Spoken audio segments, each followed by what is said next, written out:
So everybody wants to know, why doesn't Young Don believe in Christianity anymore? Well, the list is very long. Assalamu alaikum wa rahmatullahi wa barakatuh. So today we're looking at Young Don and the reasons why he left Christianity. We'll try to contrast these if that same reasons could make him leave Islam if he was a Muslim. So but before we go into that, don't forget to follow the channel, like and share this video. And also I have a channel since it's Ramadan. I have a channel on Telegram that you can follow and learn how to recite Quran. Or if you see someone struggling to learn how to recite Quran, you can ask him to join this channel. The link will be in the description. It's totally free. The videos you need are there already, so you can join without wasting time, and inshallah you would see the difference, inshallah. So without wasting time, let's see the reasons why he left Christianity. He felt disappointed and he took it to heart. So he felt Jesus failed him and he left Christianity for that reasons. So let's watch and respond afterwards.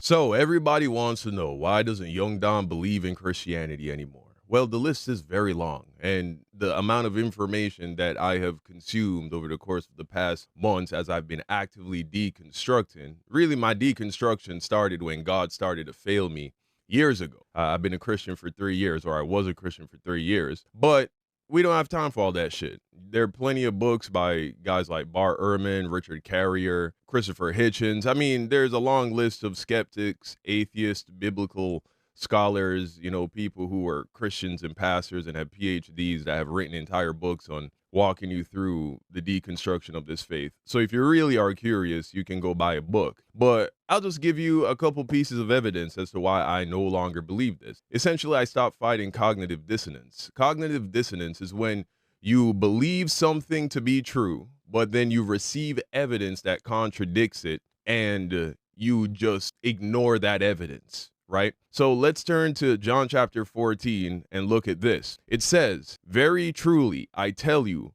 the one who believes in me will also do the works that I do. And in fact, will do greater works than these, because I am going to the Father. I will do whatever you ask in my name, so that the Father may be glorified in the Son." See, Christians don't really believe this shit. Okay, you believe in Jesus? Can you do what Jesus did? Can you heal the blind? Can you multiply food? Can you raise the dead? Can you heal the sick? No. You might not be able to. Can you bring me a man? Is there a single man on this earth that can resurrect the dead? Is there a single man on this earth that can heal a blind person? Have you ever seen that? No.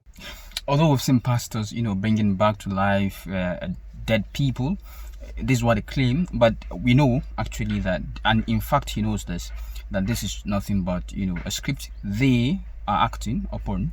So what? Is it that you don't believe? I know I believed. I couldn't do none of that shit. But that's what Jesus said. Show me a single man on this planet that can do greater works than what Jesus did. So you're telling me there's not a single man on this planet that has faith, that believes? This is not true. This isn't real. This is a fairy tale. This is made up. This verse is not true. It doesn't work. You can't prove this. You can't prove this. See, this is a bunch of stories. That's fact. That's why fact. the You people can in prove the that. Bible were able to back this up. Paul raised the dead. Peter raised the dead. They could do what Jesus did, but you can't, because just like this story, those stories are made up. That's what this is. The question is, what makes the first generation Christian different from us today? If they believe in the same thing that we or the Christians believe, why can't they do the same thing that the first generation Christians do? Paul raised the dead, Peter did the same, they healed the sick, the blind, and all of these things Jesus did. They actually did them, and you would see this written in the Bible. So this is what Young Don is saying. Why would these people do these things and we can't do that today? Do they actually believe in what we believe, or there's something wrong somewhere? So that's why he came to the conclusion that these are all made up. Let's continue. This is really interesting. And then the second part of this, I will do whatever you ask in my name, so that the Father may be glorified in the Son. If in my name you ask me for anything, I will do it. That's another thing I talk about unanswered prayers. And I didn't pray to win the lottery. I didn't pray to become a millionaire. I didn't pray for success and clout or anything like that. I prayed for things like wisdom. But fuck that. What about just the time I was going to a church and the pastor has been battling an illness for over a decade, and myself, along with people who have been Christians for over a decade, elders in the church, anoint this person with oil and prayed for him multiple times, and his illnesses only got worse and worse. Or what about the other time I went to a different church and there was a kid who was sick with cancer, and the entire church prayed for him. And one was a Pentecostal church. The first one was a Protestant church. This was an Orthodox church. So for the Orthodox Catholic bros who are like, oh, well, it's because you weren't in the church. This other church where the kid had cancer was an Orthodox church. Kid died from cancer. What happened with that? But people will say, oh, well, God doesn't always answer prayer. He says anything. So now anything don't mean anything. Just like, you see, this reminds me of this guy that claims to be a Muslim, this Ahmadi guy that claims to be a Muslim, Nabil Qureshi. When he had cancer, there's this particular video I watched of him, praying that God cures him, if for no reason, but for the fact that he has a small daughter, and the daughter would of course need a father figure, and he would love that he is cured for that sake. But none of that happened. He eventually died from the cancer. So if you actually believe that these things are true, why wasn't he cured? This is someone that defended Christianity. This is someone that left what he believed before. He wasn't a Muslim. Let's note that he wasn't a Muslim. He is an Ahmadi. So if he left what he believed and then embraced Christianity, why would Jesus not answer his prayers? And this is clearly written in John. Come on, what's happening? Of course, so I totally understand Young Don, and I understand the frustration, the disappointment, and this is why he said Jesus failed him. So you can imagine how much Jesus have failed Nabil Qureshi. Let's continue. The fact that you will do works Jesus don't mean what he's saying. And then if you go to James chapter, is it James chapter 4? Oh, here it is. James chapter 5.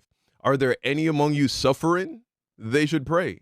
Are any cheerful? They should sing songs of praise. Are any among you sick? They should call for the elders of the church and have them pray over them, anointing them with oil in the name of the Lord. The prayer of the faith, or the prayer of faith, will save the sick, and the Lord will raise them up, and anyone who has committed sins will be forgiven. This never happened to Nabil Qureshi. So it's unfortunate that he died the way he died. But then that's not the issue. Remember, I said we are going to contrast this with, if he was a Muslim, would he leave Islam for the same reasons? I'll be starting my talk with a hadith from the Prophet ﷺ to establish the fact that I don't think if he was a Muslim, he would leave Islam for this reason, for the same reason. The Prophet ﷺ said, "Ajaban li amri al-mu'min." Amazing is the affair of a believer. Inna amrahu kullahu khair. All of his affairs is good. To him, to a believer, to a Muslim, all of his affairs is good. The Prophet ﷺ further said, "In asabathu sarra shakara." When good things happens to him, he thanks Allah. فَكَانَ خَيْرًا لَهُ, and this is good for him. وَإِنْ أَصَابَتْهُ ضَرَّا, and when bad things afflict him, when bad things befalls him, صَبَرَ, he is patient. فَكَانَ خَيْرًا لَهُ, and this is better for him. So now, why would the Prophet ﷺ make the statement that amazing is the affair of a believer? He's grateful when good things happens to him. He is patient when bad things afflict him. Why would the Prophet ﷺ say this?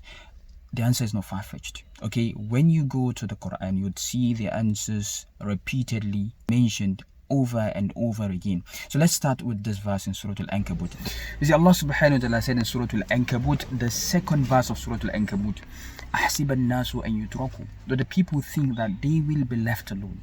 أَن يَقُولُوا آمَنَّا, to see we believe in Allah, subhanallah, we are believers. وَهُمْ لَا يُفْتَنُونَ, and they won't be tested, they will not be tested. Do the people think in such way? Subhanallah, Allah continued, وَلَقَدْ فَتَنَّ الَّذِينَ مِنْ قَبْلِهِمْ, who have indeed tested those before them. Those that claim to be believers before them, who have indeed tested them. فَلَيَعْلَمَنَّ اللَّهُ الَّذِينَ صَدَقُوا, Allah would indeed establish or make evident those who are the truthful. وَلَيَعْلَمَنَّ الْكَاذِبِينَ, Allah will also make evident the liars, those who are liars. So because you say you are a believer, you believe in Allah and all that, amantu billah, doesn't mean Allah is not going to test you. It is not a one-way ticket to be free from the test of Allah subhanahu wa ta'ala. In fact, Allah will test you the most. That's the fact. And this would lead to my next verse, because Allah talks about test. trials and all that. What does Allah mean by this? It takes me to Surah Al-Baqarah, where Allah subhanahu wa ta'ala said, وَلَنَبْلُوَنَّكُمْ بِشَيْءٍ, we are going to try you, we are going to test you with something. بِشَيْءٍ مِنَ الْخَوْفِ, something of fear, وَالْجُوعِ, and hunger. If you're a believer, you say, okay, I believe in Allah, Allah is meant to favor me above every other person. No, that's not it. The Prophet ﷺ said, "Ad-dunya sijnul mu'min wa jannatul kafir." The dunya is a prison for a believer, and also it is a Jannah, it is a paradise for a disbeliever. So if you're a believer, don't think you come in here to enjoy. No. Allah is going to test you. This is like a prison. So let's go back to the verse. بِشَيْءٍ مِنَ الْخَوْفِ وَالْجُوعِ وَنَقَصٍ مِنَ الْأَمْوَالِ. With poverty, Allah is going to test you with poverty. Would you believe, or you would leave the faith? The first, the richest man in the world, the second, the third, the fourth, none of those people believe in Allah. Again, it reminds me of the hadith I just quoted. Sijnul mu'min, a prison for the believers. Wa jannatul kafir, and a paradise for the disbelievers. So Allah is going to test you with all this. Wa naqasim min al-amwali wal anfusi, and also death. For Bashir as-sabirin, give glad tidings to those who are patient. And this is what we see in Gaza. This is what we see, with the Muslims. Every one of us. So this would lead to my other verse. Allah said in Surah Al-Baqarah, the same chapter, Surah Al-Baqarah, أَمْ حَسِبَتُمْ أَن تَدْخُلُوا الْجَنَّةِ. Do you people think that you would enter Jannah? Do you believers think you would enter Jannah? وَلَمَّا يَأْتِكُمْ, and it has yet to come to you. مَثَلُ الَّذِينَ خَلَوْا مِن قَبْلِكُمْ. What has come to those that came before you? Subhanallah. So now you would ask, what came before? What came to the people before us? Allah subhanahu wa ta'ala said, مَسَّتْهُمُ الْبَأْسَ. These people were stricken by poverty. وَالضَّرَّاء, and hardship. وَزُلْزِلُوا حَتَّى. They were so shaken.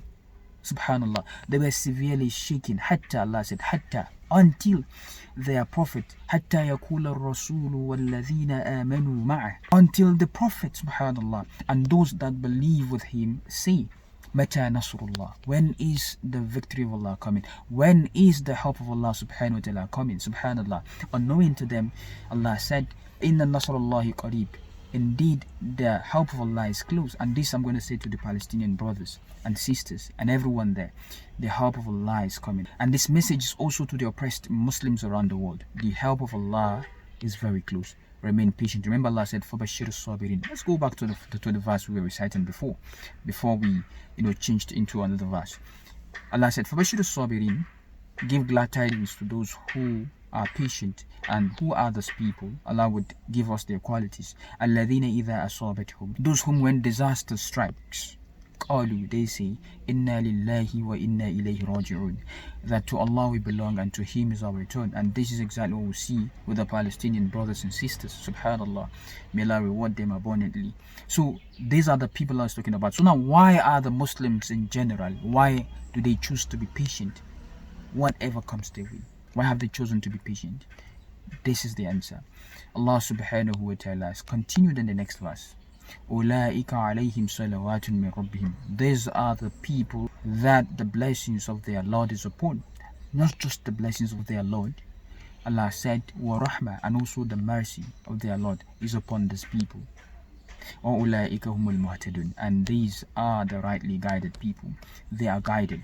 These are the people that are true to the faith. These are the people that truly believe in Allah. These are the Muslims. And we've seen in every situation, the Muslims have always been victorious. They remain patient. And again, this is why I said, I don't think young Don would leave Islam if he knows as much as he knows about Christianity. If he knows, Islam as much as he knows about Christianity. I don't think he's going to leave Islam. Because when you come into the faith, you already know this. Islam is not a religion where we sugarcoat things for people.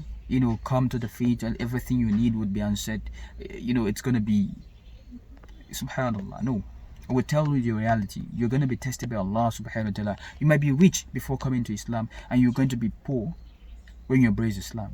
Just know it's a test from Allah. Would it increase your faith? Like I said earlier, this is something that increases our faith, because we know this are trials from Allah.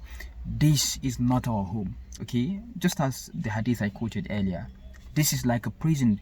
Death is what breaks us out of this prison, subhanallah, and admits us into the gardens of paradise. Okay, and this is what we hope for from Allah subhanahu wa ta'ala, and this is why we have chosen to remain patient. And when Allah tests us with whatever He pleases, we remain patient. I've seen a man lose his children.